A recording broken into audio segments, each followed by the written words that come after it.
patiesi dzird. Cilvēki skrien, bet nekur nenonāk, aiz sevis atstāj tikai troksni. Tukšums runā skaļāk par mums, viņš nebaidās teikt patiesību, kad pasaule grimst savās ēnās.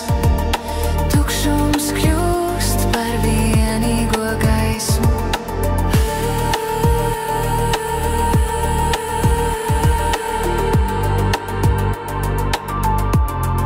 Skatos uz zemi no augšas, tā lēnām pazūd pelnos. Cilvēki neredz, ko paši dara, bet tukšums redz un klusē. Un klusums nes sevi stāstu, ko neviens negrib dzirdēt.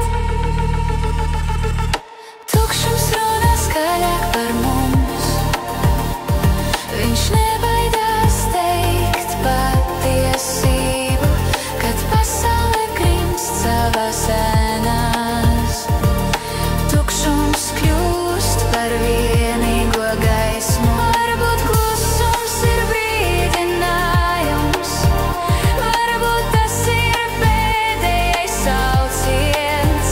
Ja neviens neklausās tagad, vai kāds klausīsies rītdien? Tukšums runā skaļāk par mums, un mēs to joprojām ignorējam, kad viss apdzisīs un norims. Tukšums būs tas, kas paliks.